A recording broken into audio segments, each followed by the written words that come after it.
বিয়ের মরশুম চলছে। সম্প্রতি বিয়ে করলেন আম্বানি পরিবারের ছোট ছেলে অনন্ত আম্বানি।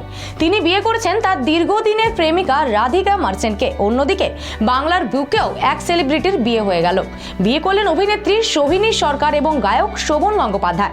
এইসব দেখে একটি সোশ্যাল মিডিয়ায় পোস্ট করেছেন অভিনেত্রী পার্নো মিত্র। তিনি সরাসরি প্রশ্ন করেছেন, পরবর্তী বিয়ে কার, রইল গোটা তথ্য। পার্নোর এই পোস্টে ভুরি ভুরি মন্তব্য এসেছেন নেটিজেনদের। অধিকাংশ নেটিজেনই হাসাহাসি করছেন। কন্টেন্ট ক্রিয়েটর লাইফস্টার সেন তথা নিরঞ্জন মণ্ডল হাসির ইমোজি শেয়ার করেছেন। পাল্টা হেসেছেন পার্নো। এক নেটিজেন লিখেছেন, পার্নো আপনার মতো আমিও সেটাই ভাবছি, তবে কেউ যদি বিয়ে করেন করতেই পারেন, আমি সুস্বাদু খাবারগুলো খেতে পারবো। তবে পরবর্তী বিয়েটা কার, এই প্রশ্ন করেই ক্ষান্ত হননি পার্নো। পরিষ্কার করেছেন আগামীতে তার কোনো পরিকল্পনা নেই বিয়ে করার। পার্নো একটি মোশন ছবি পোস্ট করেছেন।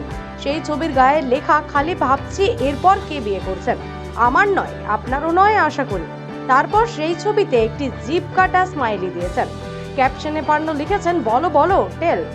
2007 সালে অভিনয় জীবন শুরু করেছিলেন পার্নো। টিভির পর্দায় সম্প্রচারিত খেলা ধারাবাহিককে তাকে ইন্দিরার চরিত্রে দেখা যায় প্রথম।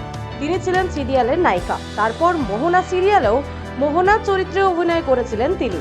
এর জন্য সেরা অভিনেত্রীর পুরস্কারও পেয়েছিলেন।